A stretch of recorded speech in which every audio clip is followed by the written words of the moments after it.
ప్రభుత్వ మెడికల్ కాలేజీలు ప్రైవేటీకరణ నిరసన. కర్నూలు జిల్లా పత్తికొండ పట్టణం నందు మాజీ ఎమ్మెల్యే కాంగాటి శ్రీదేవి ఆధ్వర్యంలో భారీ నిరసన కార్యక్రమం చేపట్టారు. కోటి సంతకాల సేకరణలో మేధావులు, పార్టీ నాయకులు, కార్యకర్తలు, ప్రజలు కలిసి ఎమ్మెల్యే కలిసి ఆర్టీఓ కార్యాలయంలో ప్రభుత్వ మెడికల్ కాలేజీలు ప్రైవేటీకరణ విధానాన్ని వెంటనే వెనక్కి తీసుకోవాల్సిందిగా వినతి పత్రాన్ని ఆర్టీఓకి అందజేశారు. ఎమ్మెల్యే కాంగాటి శ్రీదేవి మాట్లాడుతూ దేశంలో ఏ ముఖ్యమంత్రి విద్యారంగంలో చేపట్టిన కార్యక్రమాలను జగనన్న నేతృత్వంలో గత వైసీపీ ప్రభుత్వంలో తాము చేసి చూపించామని చెప్పారు.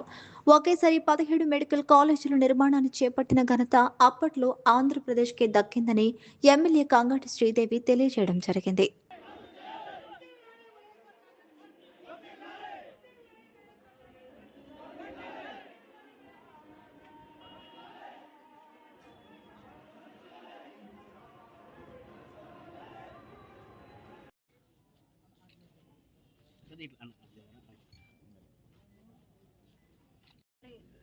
వైఎస్ఆర్సీపీలో ముఖ్యమంత్రిగా ఉన్న జగన్మోహన్ రెడ్డి గారు 2 ఏళ్ళు కరోనా పోయినా 3 సంవత్సరాల్లో మరి 17 మెడికల్ కాలేజీలు రాష్ట్రంలో ఏ ముఖ్యమంత్రి కూడా చేయని మరి ధైర్యంతో మరి 17 మెడికల్ కాలేజీలు కేంద్రంతో మాట్లాడి ఒప్పించి తీసుకురావడం జరిగింది. ఈరోజు కాలేజీలన్నీ కూడా ఈరోజు కొన్ని స్టార్ట్ కావడం జరిగింది.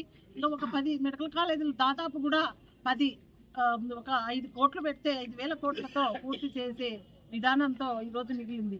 అది కూడా చంద్రబాబు నాయుడు గారు తలుచుకుంటే ఒక తొందరలోనే జరుగుతుంది. కానీ ఆయనకి మరి ఏమో ఈరోజు అర్థమవుతుంది. పేదలు అంటేనే ఆయనకి ఏమాత్రం గిట్టదు. పేదల చదువులు, మధ్యతరగతి వాళ్ళ చదువులు చదివితే మరి రాష్ట్రం ఇట్లాంటి వాళ్ళని ఎట్లా లెక్క చేస్తారో లేదో, జగన్మోహన్ రెడ్డికి ఒక మంచి పేరు వస్తుంది అని చెప్పేసి ఒక బుద్ధితోనే ఇది ఆపేసినట్లా కనపడుతుంది.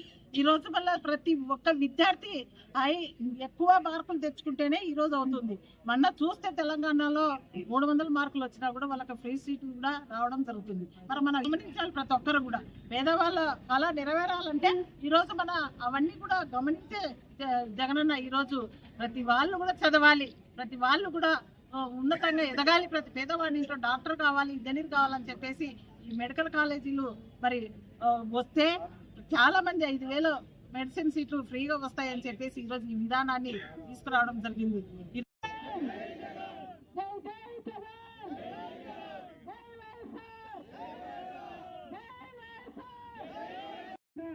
ఎంతో విజయకరము. ఈరోజు ఎంతో మంది అంటే జగన్మోహన్ రెడ్డి గారు రాష్ట్రం అంతా కూడా తన కుటుంబంలాగా నుంచి ఆయన ఈరోజు ప్రతి ఒక్క కుటుంబంలో కూడా చదువుకోవాలి, చదువుకొని మంచి విద్య